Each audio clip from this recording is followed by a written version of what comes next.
नमस्कार। तो आइए सुनते हैं मुंशी प्रेमचंद जी द्वारा लिखा हुआ उपन्यास वरदान का चौथा भाग। जैसा कि हमने तीसरे भाग में सुना कि विरजन का विवाह हो चुका था और उसका अब गौना भी हो गया है और वह अपने ससुराल आ गई है। तो चलिए आगे के कहानी का आरंभ करते हैं। प्रातःकाल जब कमलाचरण घर में आए तो नेत्र लाल थे और सिर में सूजन थी। महाराजन ने निकट जाकर देखा, फिर आकर विरजन से कहा, बहू एक बात कहूँ, बुरा तो ना मानोगी? विरजन, बुरा क्यों मानूंगी, कहो क्या कहती हो? महाराजन, रात को सेंध पड़ी थी, वह चोरों ने नहीं लगाई थी। विरजन, फिर कौन था? महाराजन, घर ही के भेदी थे, बाहरी कोई न था। विरजन, क्या किसी कहार की शरारत थी? महाराजन, नहीं, कहारों में कोई ऐसा नहीं है। विरजन, फिर कौन था, स्पष्ट क्यों नहीं कहती? महाराजन, मेरी जान में तो छोटे बाबू थे, मैंने जो लकड़ी मारी थी वह उनके सिर में लगी, सिर फूला हुआ है। इतना सुनते ही विरजन की भ्रुकुटी चढ़ गई, मुखमंडल अरुण हो आया। क्रुद्ध होकर बोली, महाराजन होश संभाल कर बातें करो, तुम्हें यह कहते हुए लाज नहीं आती? तुम्हें मेरे सम्मुख ऐसी बात कहने का साहस कैसे हुआ? साक्षात मेरे ऊपर कलंक का टीका लगा रही हो। तुम्हारे बुढ़ापे पर दया आती है, नहीं तो अभी तुम्हें यहाँ से खड़े खड़े निकलवा देती। तब तुम्हें विदित होता कि जीभ को वश में ना रखने का क्या फल होता है। यहाँ से उठ जाओ, मुझे तुम्हारा मुख देखकर ज्वर सा चढ़ रहा है। तुम्हें इतना ना समझ पड़ा कि मैं कैसा वाक्य मुंह से निकाल रही हूँ? उन्हें ईश्वर ने क्या नहीं दिया है? सारा घर उनका है, मेरा जो कुछ है उनका है, मैं स्वयं उनकी चेरी हूँ। उनके संबंध में तुम ऐसी बात कह बैठी। परंतु जिस बात पर विरजन इतनी क्रुद्ध हुई, उसी बात पर घर के और लोगों को विश्वास हो गया। डिप्टी साहब के कान में भी बात पहुंची। वे कमलाचरण को उससे अधिक दुष्ट प्रकृति समझते थे जितना वह था। भय हुआ था कि कहीं यह महाशय बहू के गहनों पर ना हाथ बढ़ाएं। अच्छा हो कि इन्हें छात्रालय भेज दिया जाए। कमलाचरण ने यह उपाय सुना तो बहुत छटपटाया, पर कुछ सोचकर छात्रालय चला गया। विरजन के आगमन से पूर्व कई बार यह सलाह हुई थी, पर कमला के हट के आगे एक भी ना चलती थी। यह स्त्री की दृष्टि में गिर जाने का भय था, जो अब की बार उसे छात्रालय ले गया। पहला दिन तो कमलाचरण ने किसी प्रकार छात्रालय में काटा, प्रातः से सायंकाल तक सोया। दूसरे दिन ध्यान आया कि आज नवाब साहब और तोखे मिर्जा के बटेरों में बड़ाऊ जोड़ है। कैसे कैसे मस्त पट्टे हैं, आज इनकी पकड़ देखने के योग्य होगी। सारा नगर फट पड़े तो आश्चर्य नहीं। क्या दिल लगी है, नगर के लोग तो आनंद उड़ाएं और मैं पड़ा रहूं। यह सोचते सोचते उठा और बात की बात में अखाड़े में था। यहाँ आज बड़ी भीड़ थी, एक मेला सा लगा हुआ था। भिस्ती छिड़काव कर रहे थे। सिगरेट, खोमचे वाले और तंबोली सब अपनी अपनी दुकान लगाए बैठे थे। नगर के मनचले युवक अपने हाथों में बटेर लिए या मखमली अंडों पर बुलबुलों को बैठाए मटर गश्ती कर रहे थे। कमलाचरण के मित्रों की यहाँ क्या कमी थी? लोग उन्हें खाली हाथ देखते तो पूछते, अरे राजा साहब आज खाली हाथ कैसे? इतने में मियाँ सैयद मजीद, हमीद आदि नशे में चूर सिगरेट के धुएं भका भक उड़ाते दिख पड़े। कमलाचरण को देखते ही सबके सब सरपट दौड़े और उससे लिपट गए। मजीद, अब तुम कहाँ गायब हो गए थे यार? कुरान की कसम मकान के सैकड़ों चक्कर लगाए होंगे। राम सेवक, आजकल आनंद की रातें हैं भाई, आंखें नहीं देखते हो, नशा सा चढ़ा हुआ है। चंदूलाल, चैन कर रहा है पट्टा। जब से सुंदरी घर में आई उसने बाजार की सूरत तक नहीं देखी, जब देखिए घर में घुसा रहता है। खूब चैन कर ले यार। कमला, चैन क्या खाक करूं, यहाँ तो कैद में फंस गया, 3 दिन से बोर्डिंग में पड़ा हुआ हूं। मजीद, अरे खुदा की कसम। कमला, सच कहता हूं, परसों से मिट्टी पलीद हो रही है। आज सबकी आंख बचाकर निकल भागा। राम सेवक खूब उड़े, वह मुछंदर सुप्रिटेंडेंट झल्ला रहा होगा। कमला, यह मार्के का जोड़ छोड़कर किताबों में सिर कौन मारता है? सैयद, यार आज उड़ आए तो क्या, सच तो यह है कि तुम्हारा वहां रहना आफत है। रोज तो ना आ सकोगे, और यहाँ आए दिन नई शहर, नए नए बहारे, कल लाला डिग्गी पर, परसों परेड पर, नरसों बेड़ों का मेला। कहाँ तक गिनाऊं, तुम्हारा जाना बुरा हुआ। कमला, कल की कटाव तो मैं जरूर देखूंगा, चाहे इधर की दुनिया उधर हो जाए। सैयद, और बेड़ों का मेला ना देखा तो कुछ ना देखा। तीसरे पहल कमराचरण मित्रों से विदा होकर उदास मन छात्रालय की ओर चला। मन में एक चोर सा बैठा हुआ था। द्वार पर पहुंचकर झांकने लगा कि सुप्रिटेंडेंट साहब ना हो तो लपक कर कमरे में हो लूं, तो यह देखता है कि वह भी बाहर ही की ओर आ रहे हैं। चित्त को भली भांति दृढ़ करके भीतर बैठा। सुप्रिटेंडेंट साहब ने पूछा, अब तक कहाँ थे? एक काम से बाजार गया था। यह बाजार जाने का समय नहीं है, मुझे ज्ञात नहीं था, अब ध्यान रखूंगा। रात्रि को जब कमला चारपाई पर लेटा तो सोचने लगा, यार आज तो बच गया, पर उत्तम तभी हो कि कल बचूं, और परसों भी महाशय की आंख में धूल डालूं। कल का दृश्य वस्तुतः दर्शनीय होगा। पतंग आकाश में बातें करेंगे और लंबे लंबे पेच होंगे। यह ध्यान करते करते वो सो गया। दूसरे दिन प्रातःकाल छात्रालय से निकल भागा। सुहृदयगढ़ लाल डिग्गी पर उसकी प्रतीक्षा कर रहे थे। देखते ही गदगद हो गए और पीठ ठोकी। कमलाचरण कुछ देर तक तो कटाव देखता रहा, फिर शौक चर्राया कि क्यों ना मैं भी अपने कनकौए मंगाऊं और अपने हाथों की सफाई दिखलाऊं। सैयद ने भड़काया, बद बद कर लड़ाओ, रुपए हम देंगे। चट पर घर आदमी दौड़ दिया।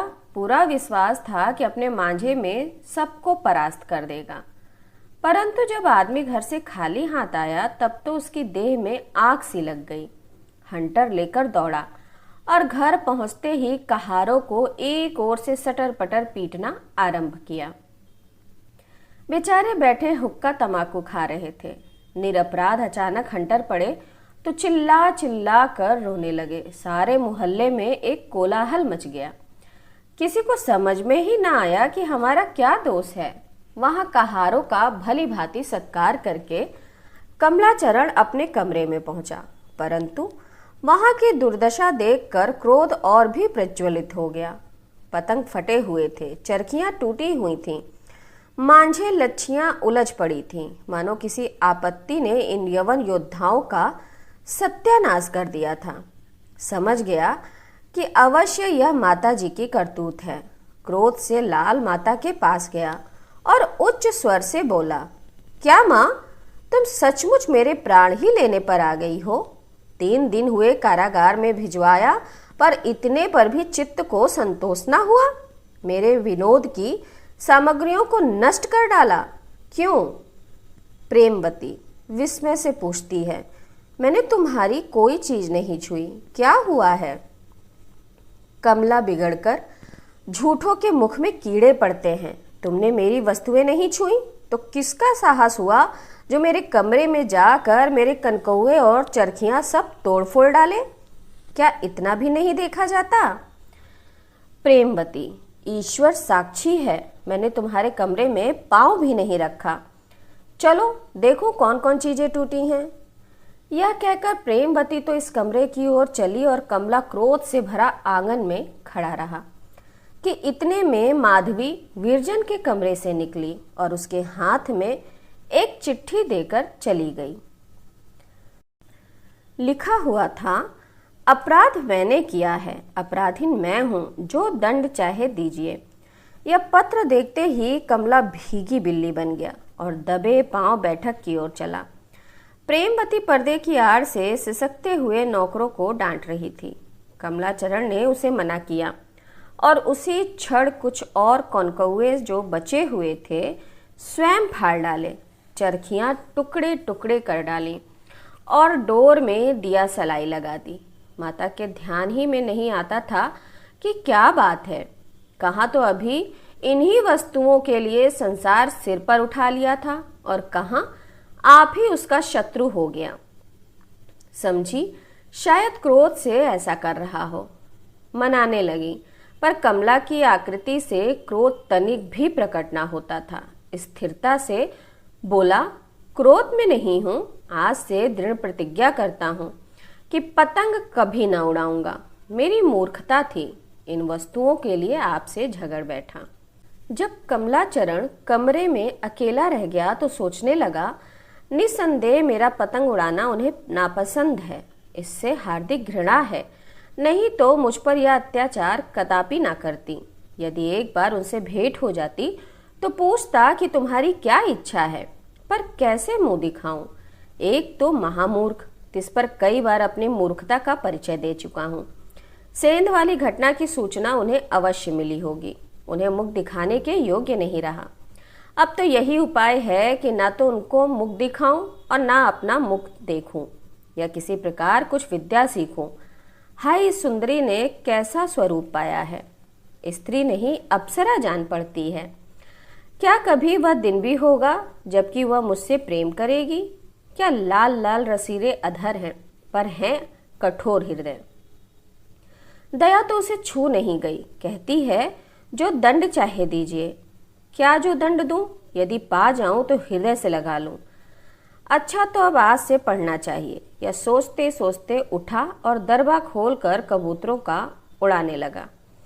सैकड़ों जोड़े थे और एक से एक बढ़कर। आकाश में तारे बन जाएं, उड़े तो दिन भर उतरने का नाम ना लें। नगर के बुतरबाज एक एक जोड़ में गुलामी करने को तैयार थे, परंतु क्षण मात्र में सबके सब उड़ा दिए। जब दरबा खाली हो गया तो कहारों को आज्ञा दी कि इसे उठा ले जाओ और आग में जला दो, छत्ता भी गिरा दो, नहीं तो सब कबूतर जाकर उसकी पर बैठेंगे। कबूतरों का काम समाप्त करके बटेरों और बुलबुलों की ओर चले और उनको भी कारागार से मुक्त कर दिया। बाहर तो यह चरित्र हो रहा था, भीतर प्रेमवती छाती पीट रही थी कि लड़का ना जाने क्या करने पर तत्पर हुआ है। विरजन को बुलाकर कहा, बेटी, बच्चे को किसी प्रकार रोको, ना जाने उसने मन में क्या ठानी है। यह कहकर वह रोने लगी। विरजन को भी संदेह हो रहा था कि अवश्य इनकी कुछ और नीयत है, नहीं तो यह क्रोध क्यों। यद्यपि कमला दुर्व्यसनी था, दुराचारी था, कुचरित्र था, परंतु इन सब दोषों के होते हुए भी उसमें एक बड़ा गुण भी था जिसकी कोई स्त्री अवहेलना नहीं कर सकती। उसे ब्रज रानी से सच्ची प्रीति थी और इसका गुप्त रीति से कई बार परिचय भी मिल गया था। यही कारण था जिसे विरजन को इतना गर्वशील बना दिया था। उसने कागज निकाला और यह पत्र बाहर भेजा। प्रियतम, यह कोप किस पर है? केवल इसलिए कि मैंने 2-3 कनकौए फाड़ डाले। यदि मुझे ज्ञात होता कि आप इतनी सी बात पर ऐसे क्रुद्ध हो जाएंगे तो कदापि उन पर हाथ ना लगाती, पर अब तो अपराध हो गया। क्षमा कीजिए, यह पहला कसूर है। आपकी ब्रजरानी। कमलाचरण यह पत्र पाकर ऐसा प्रमुदित हुआ माने सारे जगत की संपत्ति प्राप्त हो गई। उत्तर देने की इच्छा हुई, पर लेखनी ही नहीं उठती थी। न प्रशस्ति मिलती है, न प्रतिष्ठा, न आरंभ का विचार आता, न समाप्ति का। बहुत चाहते हैं कि भावपूर्ण लहलहाता हुआ पत्र लिखूं, पर बुद्धि तनिक भी नहीं दौड़ती। आज प्रथम बार कमलाचरण को अपनी मूर्खता और निरक्षरता पर रोना आया। शोक, मैं एक सीधा सा पत्र भी नहीं लिख सकता, इस विचार से वह रोने लगा और घर के द्वार सब बंद कर लिए कि कोई देख ना ले। तीसरे पहर जब मुंशी श्यामचरण घर आए तो सबसे पहली वस्तु जो उनकी दृष्टि में पड़ी वह आग का अलाव था। विस्मित होकर नौकरी से पूछा, यह अलाव कैसा? नौकरों ने उत्तर दिया, सरकार, दरबा जल रहा है। मुंशी जी घुड़क कर, इसे क्यों जलाते हो? अब कबूतर कहाँ रहेंगे? कहार, छोटे बाबू की आज्ञा है कि सब दरबे जला दो। मुंशी जी, कबूतर कहाँ गए? कहार, सब उड़ा दिए, एक भी नहीं रखा। कनकौए सब फाड़ डाले। डोल जला दी, बड़ा नुकसान किया। कहारों ने अपनी समझ में मारपीट का बदला लिया। बेचारे समझे कि मुंशी जी इस नुकसान के लिए कमलाचरण को भला बुरा कहेंगे, परंतु मुंशी जी यह समाचार सुने तो भौचक्के से रह गए। उन्हीं जानवरों पर कमलाचरण प्राण देता था, आज अकस्मात क्या काया पलट हो गई। अवश्य कुछ भेद है। कहार से कहा, बच्चे को भेज दो। 1 मिनट में कहार ने आकर कहा, हुजूर दरवाजा भीतर से बंद है, बहुत खटखटाया, खोलते ही नहीं और बोलते भी नहीं। इतना सुनना था कि मुंशी जी का रुधिर शुष्क हो गया। झट संदेह हुआ कि बच्चे ने विष खा लिया। आज एक जहर खिलाने के मुकदमे का फैसला किया था। नंगे पांव दौड़े और बंद कमरे के किवाड़ पर बलपूर्वक लात मारी और कहा, बच्चा बच्चा। यह कहते कहते गला रुंध गया। कमलाचरण पिता की वाणी पहचान कर झट उठा और अपने आंसू पोंछ कर किवाड़ खोल दिए। परंतु उसे कितना आश्चर्य हुआ जब मुंशी जी ने धिक्कार फटकार के बदले उसे हृदय से लगा लिया और व्याकुल होकर पूछा, बच्चा, तुम्हें मेरे सिर की कसम बता दो, तुमने कुछ खा तो नहीं लिया? कमलाचरण ने इस प्रश्न का अर्थ समझने के लिए मुंशी जी की ओर आंखें उठाईं तो उनमें जल भरा था। मुंशी जी को पूरा विश्वास हो गया कि अवश्य विपत्ति का सामना हुआ है। एक कहार से कहा, डॉक्टर साहब को बुला ला, कहना अभी चलिए। अब जाकर दुर्बुद्धि कमलाचरण ने पिता की इस घबराहट का अर्थ समझा। दौड़कर उनसे लिपट गया और बोला, आपको भ्रम हुआ है, आपके सिर की कसम मैं बहुत अच्छी तरह हूं। परंतु डिप्टी साहब की बुद्धि स्थिर ना थी। समझे यह मुझे रोक कर विलंब करना चाहता है। विनीत भाव से बोले, बच्चा, ईश्वर के लिए मुझे छोड़ दो, मैं संदूक से एक औषधि ले आऊं। मैं क्या जानता था कि तुम इस नियत से छात्रालय में जा रहे हो? कमलाचरण, ईश्वर साक्षी है, सच कहता हूं, मैं बिल्कुल अच्छा हूं। मैं ऐसा लज्जावान होता तो इतना मूर्ख क्यों बना रहता। आप व्यर्थ ही डॉक्टर साहब को बुला रहे हैं। मुंशी जी कुछ विश्वास करके तो किवाड़ बंद करके क्या करते थे? कमलाचरण, भीतर से एक पत्र आया था, उत्तर लिख रहा था। मुंशी जी, और यह कबूतर वगैरह क्यों उड़ा दिए? कमला, इसीलिए कि निश्चिंतता पूर्वक पढ़ूं। इन्हीं बखेड़ों में समय नष्ट होता था, आज मैंने इनका अंत कर दिया। अब आप देखेंगे कि मैं पढ़ने में कैसा जी लगाता हूं। अब जाके डिप्टी साहब की बुद्धि ठिकाने आई। भीतर जाकर प्रेमवती से समाचार पूछा तो उसने सारी रामायण कह सुनाई। उन्होंने जब सुना कि विरजन ने क्रोध में आकर कमला के कनकौवे फाड़ डाले और चरखियां तोड़ डाली तो हंस पड़े और कमलाचरण के विनोद के सर्वनाश का भेद समझ में आ गया। बोले, जान पड़ता है कि बहू इन लाला जी को सीधा करके छोड़ेगी। ब्रजरानी की विदाई के पश्चात सुआमा का घर ऐसा सूना हो गया मानो पिंजरे से सुआ उड़ गया। वह इस घर का दीपक और शरीर की प्राण थी। वह घर वही था पर चारों ओर उदासी छाई हुई थी। रहने वाले वे ही थे पर सबके मुख मलिन और नेत्र ज्योतिहीन हो रहे थे। वाटिका वही है पर ऋतु पतझड़ की है।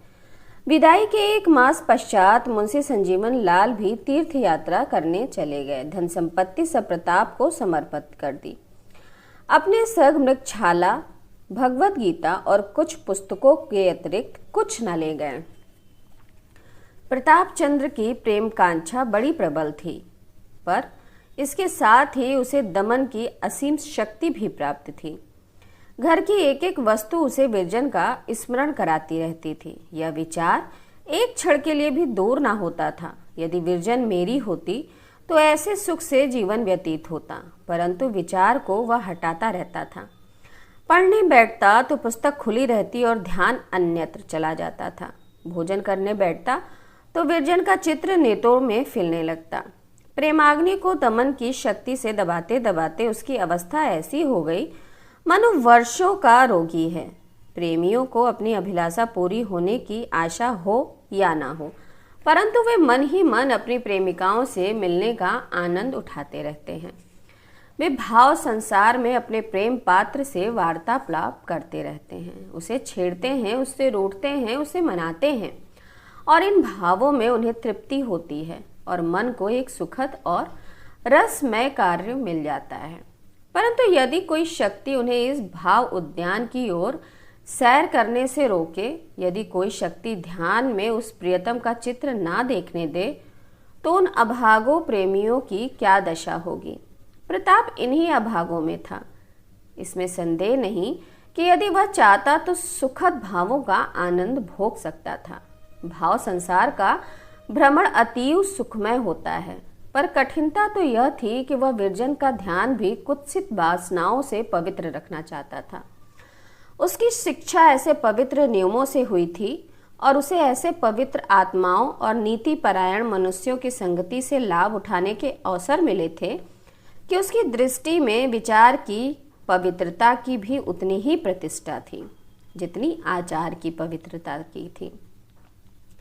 यह कब संभव था कि वह विरजन को, जिसे कई बार बहन कह चुका था और जिसे अब भी बहन समझने का प्रयत्न करता रहता था, ध्यानावस्था में भी ऐसे भावों का केंद्र बनाता जो कुवासनाओं से भले ही शुद्ध हो पर मन की दूषित आवेगों से मुक्त नहीं हो सकते थे। जब तक मुंशी संजीवन लाल विद्यमान थे, उनका कुछ न कुछ समय उनके संग ज्ञान और धर्म चर्चा में कट जाता था, जिससे आत्मा को संतोष होता था। परंतु उनके चले जाने के पश्चात आत्मा सुधार का यह अवसर भी जाता रहा। सुआमा उसे यूं मलिन मन पाती तो उसे बहुत दुख होता। एक दिन उसने कहा, यदि तुम्हारा चित्त ना लगता हो तो प्रयाग चले जाओ, वहां शायद तुम्हारा जी लग जाए।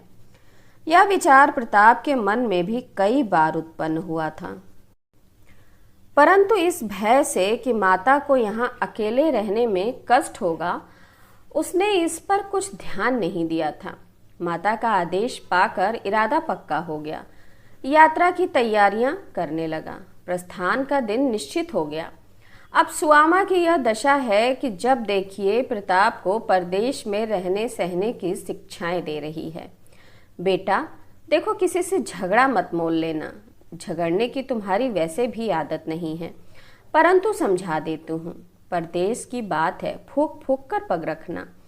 खाने पीने में असंयम ना करना। तुम्हारी यह बुरी आदत है कि जाड़ों में सायकाल ही सो जाते हो, फिर कोई कितना ही बुलाए पर जागते ही नहीं। यह स्वभाव परदेश में भी बना रहे तो तुम्हें सांझ का भोजन काहे को मिलेगा।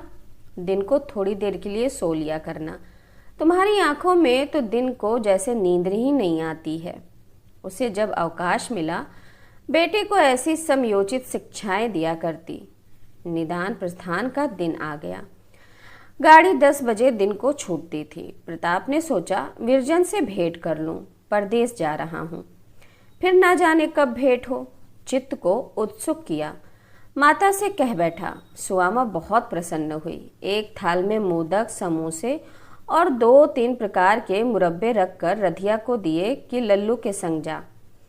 प्रताप ने बाल बनवाए, कपड़े बदले। चलने को तो चला, पर ज्यों ज्यों पग आगे उठाता है दिल बैठा जाता है। भांति भांति के विचार आ रहे हैं। विरजन ने जाने क्या मन में समझे क्या समझे। 4 महीने बीत गए, उसने एक चिट्ठी भी ना मुझे लिखी। फिर क्यों मैं जा रहा हूँ उससे मिलने के लिए। मेरी प्रसन्नता क्या उससे मिलने में है? मेरे मिलने से उसे प्रसन्नता होगी? यही सब विचार प्रताप के मन में चल रहे थे। अजी अब उसे तुम्हारी चिंता ही क्या। तुम मर भी जाओ तो वह आंसू ना बहाए। यहाँ की बात और थी। वह अवश्य उसकी आंखों में खटकेगा। कहीं यह ना समझे कि लालाजी बन ठन कर मुझे रिझाने आए हैं। इसी सोच विचार में गढ़ता चला जाता था। यहाँ तक कि श्यामचरण का मकान दिखाई देने लगा। कमला मैदान में टहल रहा था। उसे देखते ही प्रताप की वह दशा हो गई कि जो किसी चोर की दशा सिपाही को देखकर होती है। झट एक घर का आड़ लेकर छिप गया और रधिया से बोला, तू जा, ये वस्तुएं दे आ, मैं कुछ काम से बाजार जा रहा हूँ, लौटता हुआ जाऊंगा। यह कहकर बाजार की ओर चला, परंतु केवल 10 ही टक चला होगा कि फिर मेहरी को बुलाया और बोला, मुझे शायद देर हो जाए इसलिए ना आ सकूंगा। कुछ पूछे तो यह चिट्ठी दे देना, कहकर जेब से पेंसिल निकाली और कुछ पंक्तियां लिख कर दे दी, जिससे उसके हृदय की दशा का भली भांति परिचय मिलता है। मैं आज प्रयाग जा रहा हूँ, अब वहीं पढ़ूंगा। जल्दी के कारण तुमसे नहीं मिल सका। जीवित रहूंगा तो फिर आऊंगा। कभी कभी अपने कुशल क्षेम की सूचना देते रहना। तुम्हारा प्रताप। प्रताप तो यह पत्र देकर चलता हुआ रधिया धीरे धीरे विरजन के घर पहुंची। वह इसे देखते ही दौड़ी और कुशल क्षेम पूछने लगी। लाला की कोई चिट्ठी आई थी? रधिया, जब से गए चिट्ठी पत्री कुछ भी नहीं आई। विरजन, चाची तो सुख से हैं। रधिया, लल्लू बाबू प्रयाग जा रहे हैं और तनिक उदास हैं। विरजन चौंक कर, लल्लू प्रयाग जा रहे हैं? रधिया, हाँ, हम सब बहुत समझाया कि परदेस माँ कहाँ जा रहे हो, मुदा को की सुनत नहीं है। रधिया, कब जाएंगे? आज 10 बजे की ट्रेन से जा रहे हैं। तुमसे भेंट करने के लिए आए थे, लेकिन द्वार से ही लौट गए। विरजन, यहाँ तक आकर लौट गए? द्वार पर कोई था कि नहीं? रधिया, द्वार पर कहाँ आए, सड़क पर से ही चले गए। विरजन, कुछ कहा नहीं, क्यों लौटा जाता हूँ?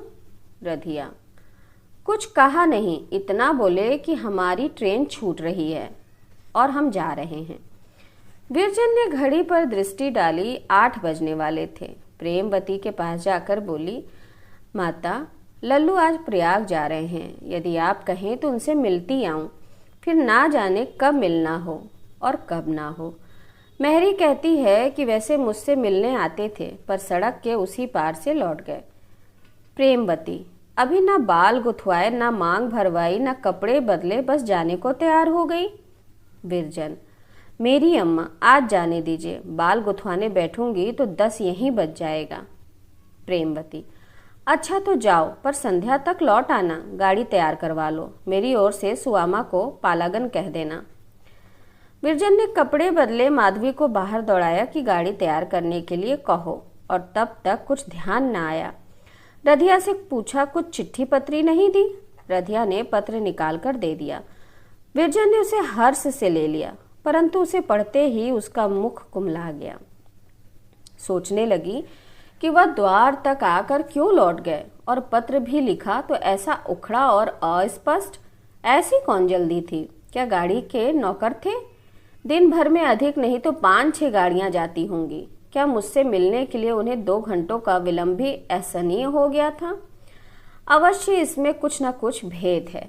मुझसे क्या अपराध हुआ? अचानक उसे उस समय का ध्यान आया जब वह अति व्याकुल हो प्रताप के पास गई थी और उसके मुख से निकला था, लल्लू, मुझसे कैसे सहा जाएगा। विरजन को अब से पहले कई बार ध्यान आ चुका कि मेरा उस समय उस दशा में जाना बहुत अनुचित था, परंतु विश्वास हो गया कि मैं अवश्य लल्लू की दृष्टि से गिर गई हूँ। मेरा प्रेम और मन अब उनके चित्त में नहीं है। एक ठंडी सांस लेकर बैठ गई और माधवी से बोली, कोचवान से कह दो अब गाड़ी ना तैयार करे, मैं ना जाऊंगी। जब तक विरजन ससुराल से ना आई थी तब तक उसकी दृष्टि में एक हिंदू पतिव्रता के कर्तव्य और आदर्श का कोई नियम स्थिर न हुआ था। घर में कभी पति संबंधी चर्चा भी न होती थी। उसने स्त्री धर्म की पुस्तकें अवश्य पढ़ी थी, परंतु उनका कोई चिरस्थायी प्रभाव उस पर ना हुआ था। कभी उसे ध्यान ही न आता था कि यह मेरा घर नहीं है और मुझे बहुत शीघ्र यहाँ से जाना पड़ेगा। परंतु जब वह ससुराल में आई और अपने प्राणनाथ पति को प्रतिक्षण आंखों के सामने देखने लगी तो शने शने चित्तवृत्तियों में परिवर्तन होने लगा। ज्ञात हुआ कि मैं कौन हूँ, मेरा क्या कर्तव्य है, मेरा क्या धर्म और क्या उसके निर्वाह की रीति है। अगली बातें स्वप्नवत जान पड़ने लगी। हाँ, जिस समय स्मरण हो जाता कि अपराध मुझसे ऐसा हुआ है जिसकी कालिमा को मैं मिटा नहीं सकती, तो स्वयं लज्जा से मस्तक झुका लेती और अपने को उसे आश्चर्य होता कि मुझे लल्लू के सम्मुख जाने का साहस कैसे हुआ। कदाचित इस घटना को वह स्वप्न समझने की चेष्टा करती, तब लल्लू का सौजन्यपूर्ण चित्र उसे सामने आ जाता और वह हृदय से उसे आशीर्वाद देती। परंतु आज जब प्रताप चंद्र की शुद्ध हृदय से उसे यह विचार करने का अवसर मिला कि लल्लू उस घटना को अभी भूला नहीं है, उसकी दृष्टि में अब मेरी प्रतिष्ठा नहीं रही, यहाँ तक कि वह मेरा मुख भी नहीं देखना चाहता, तो उसे ग्लानिपूर्ण क्रोध उत्पन्न हुआ। प्रताप की ओर से चित्त मलिन हो गया और उसकी जो प्रेम और प्रतिष्ठा उसके हृदय में थी वह पल भर में जलकड़ की भांति उड़ने लगी। स्त्रियों का चित्त बहुत शीघ्र प्रभावग्राही होता है। जिस प्रताप के लिए वह अपना अस्तित्व धूल में मिला देने को तत्पर थी, वही उसके एक बाल व्यवहार को भी क्षमा नहीं कर सकता। क्या उसका हृदय ऐसा संकीर्ण है? यह विचार विरजन के हृदय में कांटे की भांति खटकने लगा। आज से विरजन की सजीवता लुप्त हो गई। चित्त पर एक बोझ सा रहने लगा। सोचती थी कि जब प्रताप मुझे भूल गए और मेरी रत्ती भर भी प्रतिष्ठा नहीं करते, तो इस शोक से मैं क्यों अपना प्राण घुलाऊं। जैसे राम तुलसी से, वैसे तुलसी राम से। यदि उन्हें मुझसे घृणा है, यदि वह मेरा मुख भी देखना नहीं चाहते, तो मैं भी उनका मुख देखने से घृणा करती हूँ और मुझे उनसे मिलने की इच्छा नहीं। अब वह अपने ही ऊपर झल्ला उठती कि मैं प्रति क्षण उन्हीं की बातें क्यों सोचती हूँ, और संकल्प करती कि अब उनका ध्यान भी मन में ना आने दूंगी। पर तनिक देर में ध्यान फिर उन्हीं की ओर जा पहुँचता और वे ही विचार उसे बेचैन करने लगते। हृदय के इस संताप को शांत करने के लिए वह कमलाचरण को सच्चे प्रेम का परिचय देने लगी। वह थोड़ी देर के लिए कहीं चला जाता तो उसे उलाहना देती। जितने रुपए जमा कर रखे थे वे सब दे दिए कि अपने लिए सोने की घड़ी और चेन मोल ले लो। कमला ने इनकार किया तो उदास हो गई। कमला यूं ही उसका दास बना हुआ था। उसके प्रेम का बाहुल्य देखकर और भी जान देने लगा। मित्रों ने सुना तो धन्यवाद देने लगे। मियाँ हमीद और सैयद अपने भाग्य को धिक्कारने लगे कि ऐसी स्नेही स्त्री हमको ना मिली। तुम्हें वह बिन मांगे ही रुपए देती है, और यहाँ स्त्रियों की खींचतान से नाक में दम है। चाहे अपने पास कानी कौड़ी ना हो, पर उनकी इच्छा अवश्य पूरी होनी चाहिए, नहीं तो प्रलय मच जाएगा। अजी और क्या कहें, कभी घर में एक बीड़े पान के लिए भी चले जाते हैं तो वहां भी 10-5 उल्टी सीधी सुने बिना नहीं चलता। ईश्वर हमको भी तुम्हारी सी बीवी दे। यह सच था। कमलाचरण भी प्रेम करता था और विरजरानी भी प्रेम करती थी, परंतु प्रेमियों को संयोग से जो हर्ष प्राप्त होता है उसका विरजन के मुख पर कोई चिन्ह दिखाई नहीं देता था। वह दिन दिन दुबली और पतली होती जाती थी। कमलाचरण शपथ दे देकर पूछता कि तुम दुबली क्यों होती जाती हो। उसे प्रसन्न करने के जो जो उपाय हो सकते करता। मित्रों से भी इस विषय में सम्मति लेता, पर कुछ लाभ न होता था। विरजरानी हंसकर कह दिया करती कि तुम कुछ चिंता ना करो, मैं बहुत अच्छी तरह हूँ। यह कहते कहते उठकर उसके बालों में कंघी लगाने लगती या पंखा झलने लगती। इन सेवा और सत्कारों से कमलाचरण फूले ना समाता, परंतु लकड़ी के ऊपर रंग और रोगन लगाने से वह कीड़ा नहीं मरता जो उसके भीतर बैठा हुआ उसका कलेजा खाए जाता है। यह विचार कि प्रताप चंद्र मुझे भूल गए और मैं उनकी दृष्टि में गिर गई, शूल की भांति उसके हृदय को व्यथित किया करता था। उसकी दशा दिनों दिन बिगड़ती गई, यहाँ तक कि बिस्तर पर से उठना तक कठिन हो गया। डॉक्टरों की दवाएं होने लगीं। उधर प्रताप चंद्र का प्रयाग में जी लगने लगा था। व्यायाम का तो उसे व्यसन था, वहां इसका बड़ा प्रचार था। मानसिक बोझ हल्का करने के लिए शारीरिक श्रम से बढ़कर और कोई उपाय नहीं है। प्रातः कसरत करता, सायंकाल और फुटबॉल खेलता, 8-9 बजे रात तक वाटिका की सैर करता। इतने परिश्रम के पश्चात चारपाई पर गिरता तो प्रभात होने पर ही उसकी आंख खुलती। 6 ही मास में क्रिकेट और फुटबॉल का कप्तान बन बैठा और 2-3 मैच ऐसे खेले कि सारे नगर में धूम हो गई। आज क्रिकेट में अलीगढ़ के निपुण खिलाड़ियों से उनका सामना था। ये लोग हिंदुस्तान के प्रसिद्ध खिलाड़ियों को परास्त कर विजय का डंका बजाने यहाँ आए थे। उन्हें अपनी विजय में तनिक भी संदेह न था, पर प्रयाग वाले भी निराश न थे। उनकी आशा प्रताप चंद्र पर निर्भर थी। यदि वह आधा घंटे भी जम गया तो रनों के ढेर लगा देगा, और यदि इतनी ही देर तक उसका गेंद चला तो फिर उधर का तो वारा न्यारा हो जाएगा। प्रताप को कभी इतना बड़ा मैच खेलने का संयोग ना मिला था। कलेजा धड़क रहा था कि ना जाने क्या हो। 10 बजे खेल प्रारंभ हुआ। पहले अलीगढ़ वालों के खेलने की बारी आई। 2-2.5 घंटे तक उन्होंने खूब करामात दिखलाई। 1 बजते बजते खेल का पहला भाग समाप्त हुआ। अलीगढ़ ने 400 रन किए। अब प्रयाग वालों की बारी आई, पर खिलाड़ियों के हाथ पांव फूले हुए थे। विश्वास हो गया कि हम ना जीत सकेंगे। अब खेल का बराबर होना कठिन है। इतने रन कौन करेगा? अकेला प्रताप क्या बना लेगा? पहला खिलाड़ी आया और तीसरी गेंद में विदा हो गया। दूसरा खिलाड़ी आया और कठिनता से 5 गेंद खेल सका। तीसरा आया और चौथा आया। सबने 2-3 हिट लगाए पर जम ना सके। 5वें साहब कॉलेज में एक थे, पर यहाँ उनकी भी एक न चली। थापी रखते ही रखते चल दिए। अब प्रताप चंद्र दृढ़ता से पैर उठाता, बैट घुमाता मैदान में आया। दोनों पक्ष वालों ने करतल ध्वनि की। प्रयाग वालों की दशा अकथनीय थी। प्रत्येक मनुष्य की दृष्टि प्रताप चंद्र की ओर लगी हुई थी। सबके हृदय धड़क रहे थे। चतुर्दिक सन्नाटा छाया हुआ था।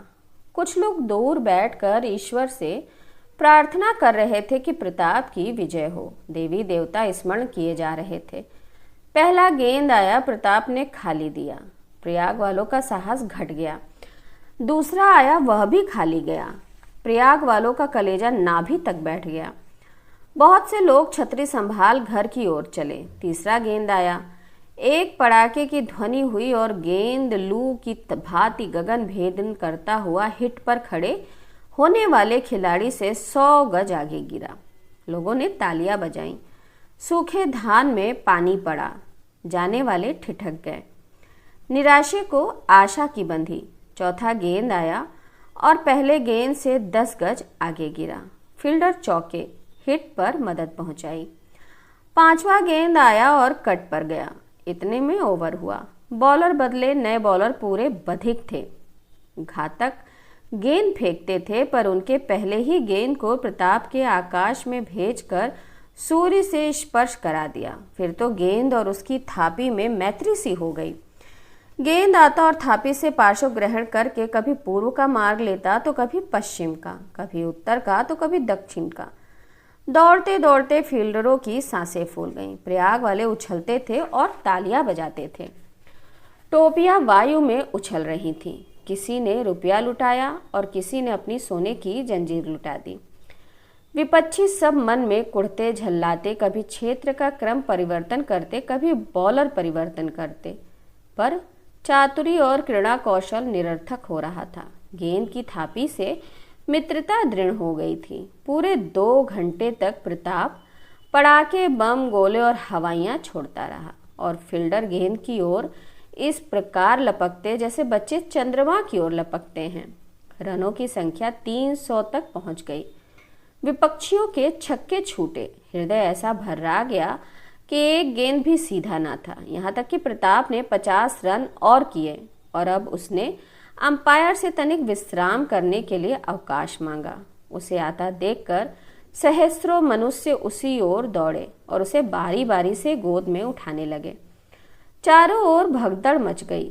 सैकड़ों छाते, छड़ियां, टोपियां और जूते ऊर्ध्वगामी हो गए, मानो वे भी उमंग से उछल रहे थे।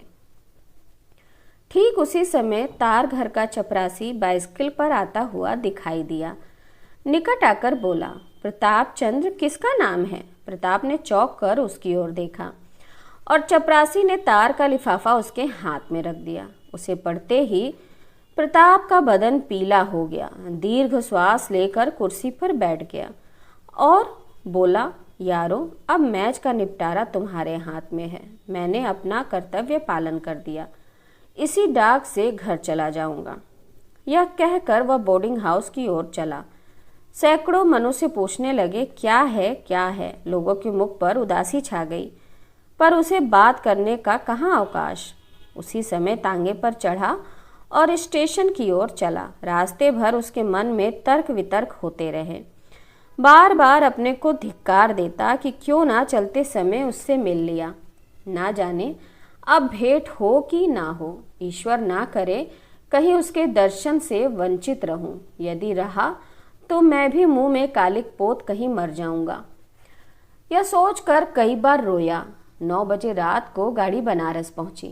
उस पर से उतरते ही सीधा श्यामचरण के घर की ओर चला। चिंता के मारे आंखें डबडबाई हुई थीं और कलेजा धड़क रहा था। डिप्टी साहब सिर झुकाए कुर्सी पर बैठे थे और कमला डॉक्टर साहब के यहाँ जाने का उद्धत हो रहा था। प्रताप चंद्र को देखते ही दौड़कर लिपट गया। श्यामाचरण ने भी गले लगाया और बोले, क्या अभी सीधे इलाहाबाद से चले आ रहे हो? प्रताप, जी हाँ, आज माता जी का तार पहुंचा कि विरजन की बहुत बुरी दशा है। क्या अभी वही दशा है? श्यामाचरण, क्या कहूँ, इधर 2-3 मास से दिनों दिन उसका शरीर छीड़ होता जाता है। औषधियों का कुछ भी असर नहीं होता। देखें ईश्वर की क्या इच्छा है। डॉक्टर साहब तो कहते थे 6 रोग है, पर वैद्यराज जी हृदय दौर्बल्य बताते हैं। बिरजन को जब से सूचना मिली कि प्रताप चंद्र आए हैं, तब से उसके हृदय में आशा और भय की घुड़दौड़ मची हुई थी। कभी सोचती कि घर आए होंगे, चाची ने बरबस ठेल ठाल कर यहाँ भेज दिया होगा।